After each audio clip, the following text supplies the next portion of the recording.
வணக்கம். என்னுடைய பேர் வந்து அகரன், தயாரிப்பாளர், இயக்குனர், நடிகர். இப்போதான் வந்து 2022 வந்து கேமரான்னு ஒரு படம் ரிலீஸ் ஆச்சு. இப்போ அடுத்தது வந்து விரைவில் இன்னொரு படம் அக்னி குஞ்சொன்று கண்டேன் ரிலீஸ் ஆக போகுது. படம் எல்லாமே எவர் திங்ஸ் கம்ப்ளீட்டு, கிட்டத்தட்ட போஸ்ட் ஃபைனல்ல இருக்குது, விரைவில் வரும். தமிழ் சினிமாவில் வந்து கதைகளுக்கு பஞ்சன்ற மாதிரி தெரியுது. ஏன்னா கேரளால இருந்து ஒரு படமா இருக்கட்டும், ஆந்திரால இருந்து ஒரு படமா இருக்கட்டும், சின்ன பட்ஜெட் படங்களே வந்து சூப்பர் டூப்பர் ஹிட் ஆகி 4 வாரம் 5 வாரம் ஓடுது. அது என்ன சார் காரணம்? இங்க கதை பஞ்சமா? கண்டிப்பா தமிழ்நாட்டுல கதை பஞ்சமே கிடையாது. ஏன்னா வந்து இலக்கியம் உள்ள ஊர். அதாவது முதல் உலகத்திலேயே வந்து நம்மள வந்து எல்லாமே ஆரம்பத்துல வந்து வட இந்தியாவில் நிறைய நம்மளுக்கு ரெஸ்பெக்ட் கொடுக்குறாங்கன்னா, இலக்கியம் பிறந்தது நம்ம ஊர் அப்படிங்கறதுனால வந்து அவ்வளவு விஷயத்துக்கு வந்து நம்ம முக்கியத்துவம் கொடுப்பாங்க. நம்ம ஊர்ல தான் எல்லா இலக்கியங்களும் 10 பாட்டு, 8 தொகை, அகநானூறு, புறநானூறு, இப்படி நிறைய இலக்கியங்கள் வந்து நம்ம ஊரை வந்து படைச்சதுனால நம்மளுக்கு வந்து ஒரு பெரிய ஒரு மரியாதை உண்டு. நம்ம ஊர்ல அசிஸ்டன்ட் டைரக்டர் வந்து வெளியூருக்கு போனா கூட ஒரு பெரிய மரியாதை உண்டு. அந்த மாதிரி மட்டும் இல்ல, நம்ம ஆளுங்க அவ்வளவு கதைகள் வந்து இங்க வந்து கொட்டி கிடக்குது. அப்படி இருந்து ஏன் சரியா பண்ண முடியல அப்படிங்கும் போது இங்க வந்து என்னன்னா, படங்கள் வந்து வர்றாங்க ப்ரொடியூசர்ஸ், புது ப்ரொடியூசர்ஸ் வந்து வருஷத்துக்கு பாத்தீங்கன்னா 150ல இருந்து 200 பேர் புது ப்ரொடியூசர்ஸ் வர்றாங்க. ஆனா ஒரு படம் ப்ரொடியூசர்ஸ் அந்த ஒரு படம் பண்ணுவாங்க, பேக்கப் போயிடுவாங்க. அதுக்கு மேல வந்து அவங்க பண்ணவே முடியாது. ஏன் முடியாது அப்படின்னு பாத்தீங்கன்னா வந்து அவங்களுக்கு போட்ட படமே வராது. அவங்க போட்டது வந்து நம்ம படம் பண்ணுங்கிற ஒரு ஆர்வம் அவங்களுக்கு வந்தது வந்து ஒரு சிறப்பான விஷயம் தான்.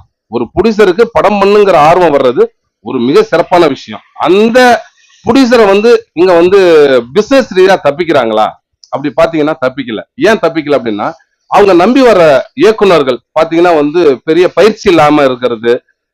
அதுதான் ஒரு மிகப்பெரிய இது. இதே போல புது ப்ரொடியூசர் ஒரு படம் பண்ணணும் அப்படின்னு அவங்க வந்து எப்படியா இருந்தாலும் ஒரு ரிஜிஸ்ட்ரேஷன் பண்ணி தான் ஆகணும் ப்ரொடியூசர் கவுன்சில்ல. அப்படி பண்ணும்போது அவங்கள்ட்ட வந்து அங்க உள்ள ப்ரொடியூசர் கவுன்சில வந்து நம்ம டிஸ்கஸ் பண்ணிட்டு ஒரு படம் பண்ணாங்க அப்படின்னா கண்டிப்பா ஒரு நல்ல படம் வரும். இங்க இயக்குனர் சங்கம் இருக்குது. இங்க நிறைய இயக்குனர்கள் வந்து கதையை வந்து அற்புதமான கதைகளை வச்சுட்டு இருக்கிறாங்க. அங்க வந்து போயிட்டு அவங்க வந்து ஒரு டிஸ்கஸ் பண்ணலாம். இதுக்குன்னு வந்து அங்க வந்து மேனேஜரை சந்திச்சுங்கன்னா மெயின் வந்து தலைவரே சந்திக்கிறதுக்கு ஏற்பாடு பண்ணுவாங்க. பண்ணும்போது பாத்தீங்கன்னா அவங்க ரெகுலரா வந்து ஒரு படம் பண்ணலாம். விஷுவல் கம்யூனிகேஷன் படிச்ச பசங்க, ப்ராப்பரா படிச்சுட்டு அதுக்காக வர பசங்க நிறைய பேர் இருக்கிறாங்க. சோ நல்ல இன்னைக்கு வந்து டெக்னாலஜி இல்லாம வந்து ஒரு படத்தை வந்து தயாரிக்கிறதுங்கிறது வந்து ரொம்ப கஷ்டமான ஒரு விஷயம். அப்படிங்கிறதுனால நல்லா படிச்சுட்டு வர பசங்க நிறைய பேர் இருக்கிறாங்க. இதுக்கு முன்னாடி என்னடான்னா, ஃபர்ஸ்ட் ஒரு ப்ரொடியூசர் வந்து குறும்படங்களை பண்ணுங்க, அதுல பயிற்சி பாருங்க. ஒரு 1/2 மணி நேரம் படம் பண்ணும்போது பாத்தீங்கன்னா எவ்வளவு செலவாகுது, எங்கெங்கெல்லாம் இழுத்து செலவு பண்றாங்க அப்படிங்கறத நம்ம ஈஸியா கத்துக்கலாம். ஈஸியா அதுக்கு பிறகு நம்ம ஒரு 2-3 படம் குறும்படங்களை பண்ண பிறகு ஒரு திரைப்படம் பண்ணீங்கன்னா உங்களை விட வந்து எந்த நஷ்டமா தான் ஃபர்ஸ்ட் குறும்படத்தோட செலவு எல்லாம் தீர்ந்துருங்க. 2வது 3வது போனீங்கன்னா உங்களுக்கு வந்து கண்ட்ரோல் ஆயிடும், பட்ஜெட் கண்ட்ரோல் ஆயிடும். நீங்க ஈஸியா வந்து கண்டினியூவா ஒரு ப்ரொடியூஸ் பண்ணலாம், ஒரு நல்ல தயாரிப்பாளராக மாறலாம். ஏன் பணம் வச்சிருந்தா மட்டும் நம்ம வந்து தயாரிப்பாளராக வந்துடலாம் அப்படிங்கிற ஒரு மைண்ட் செட்ல ஒரு டைரக்டரை நம்பி நம்ம வந்து இறங்கிடுறோம் இல்லைங்களா? அப்படி இறங்கும் போது அதுல என்ன ஒரு பெரிய சிக்கல் இருக்கு அப்படின்னு பாத்தீங்கன்னா, நான் இவரை வந்து 10 வருஷமா நம்மளை ஃபாலோ பண்றாரு, 8 வருஷமா ஃபாலோ பண்றாருன்னு சொல்லிட்டு நம்ம அவருக்கு படத்தை கொடுத்துட்றோம். அது மட்டுமே வந்து குவாலிட்டியா நம்ம நினைச்சிடறோம். நம்பிக்கை மட்டுமே ஒரு குவாலிட்டியா நினைச்சிடறோம். உண்மையிலுமே இது ஒரு நல்ல பிசினஸ். இது தெரிஞ்சுக்கிட்டு பண்ணாங்கன்னா மேலும் மேலும் வந்து ஒரு நல்ல படங்களை வந்து தமிழ் சினிமாவில் வந்து ஆக சிறந்த படங்கள், கதைகள் இங்க நிறைய கொட்டி கிடக்குது. ஓகேங்களா? அவங்களுக்கு வந்து பாத்தீங்கன்னா வாய்ப்பே இல்லாம இருக்கிறாங்க. அந்த வாய்ப்புகள்லாம் நம்ம தேடி போய் கொடுத்தோம்னா கண்டிப்பா ஒரு நல்ல படங்கள் வந்து உருவாகும். அப்படிங்கிறது என்னுடைய கருத்து.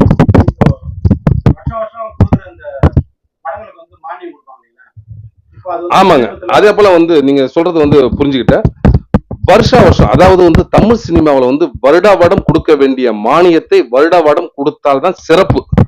அதாவது வந்து நம்மளுடைய அதாவது டாக்ஸ், நம்ம வந்து ஒரு படம் பார்க்குறோம், படம் பார்த்தாங்கன்னா அதுல வந்து 18% வந்து டாக்ஸா பிடிச்சிக்கிறாங்க. பிடிக்கிறது எதுக்கு? நம்மளுக்கு ஒரு காலகட்டத்தில் வந்து நம்மளுக்கு வந்து இந்த சிறு தயாரிப்பாளர்களுக்கு வந்து ஒரு நல்ல திரைப்படம் எடுத்தவர்களுக்கு மானியம் வழங்குவது அப்படிங்கிற ஒரு முறையில மானியம் வழங்குவாங்க. அப்படி வழங்கும் போது வந்து நல்ல திரைப்படங்களை அடையாளம் காட்டு மானியம் வழங்கும் போதும் பிளஸ் வருடம் கொடுக்கக்கூடிய வந்து விருதை கொடுக்கும் போதும் நல்லா ஊக்குவிக்கிறோம். யாரு? கலைஞர்கள் நல்லா ஊக்குவிக்கிறோம். அப்படி விருது கொடுக்கும் போது அந்த ஃபங்க்ஷன் கூட ஒரு நல்ல வருமானம் தான். அதனால வந்து வருஷம் பண்ண வேண்டிய இந்த ஃபங்க்ஷனை வருஷம் பண்ணா மிக சிறப்பு. நம்ம கலைஞர்கள் வந்து இன்னும் சிறப்பா செயல்படுவாங்கன்னு என்னுடைய கருத்து.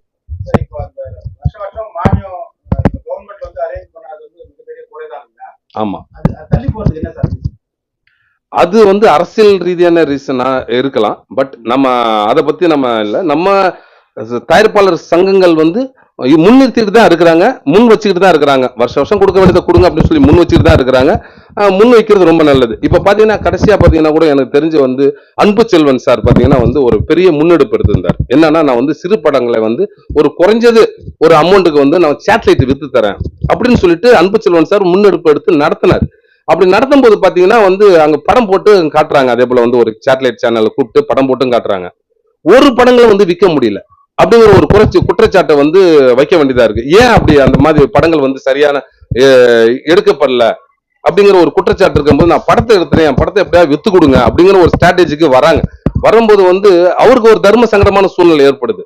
உன் படம் தரமான படமா இருந்ததுன்னா கண்டிப்பா விற்கப்படும் அப்படிங்கிறது வந்து ஒரு விஷயம் தானே. அது வந்து எல்லாருக்கும் தெரிஞ்ச ஒரு விஷயம் தான். நல்ல பொருளை வந்து யாரா இருந்தாலும் வாங்க தானே செய்வாங்க. ஆனா அவரே சில நேரம் வந்து இதை வந்து அவர் அனுமதி இல்லாம நான் வெளியே சொல்லிடுறேன் குறைப்பட்டுக்கிட்டாரு அப்படிங்கறத வந்து நான் இதை வந்து வருத்தமா தெரிவிச்சுக்கிறேன். ஒரு சிறு தயாரிப்பாளர் எப்படி ஒரு படத்தை சக்சஸ் பண்றது, எனக்கு தெரிஞ்ச ரூட்டை தான் உங்கள்ட்ட டிஸ்கஸ் பண்றேன். நான் என்னடா சொல்றது, நீங்க என்னடா கேட்கறது அப்படி கிடையாது.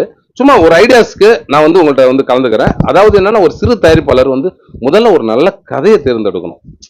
அதுக்கு ஒரு 2 பேரை போடுங்க, போட்டு 4 முறை கதை கேளுங்க.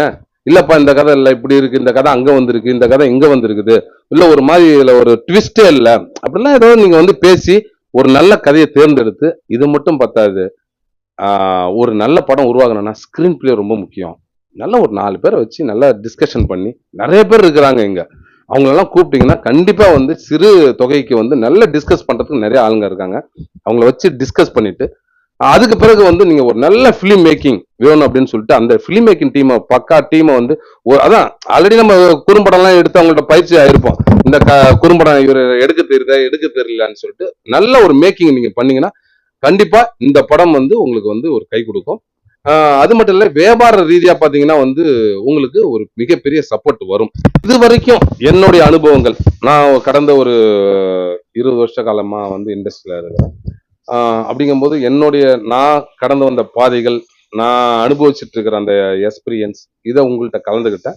இது நான் பேசுறது மட்டும்தான் சரியா இருக்கணும் உங்களுக்கு அவசியம் இல்லை. இதுதான் முடிவானதும் கிடையாது.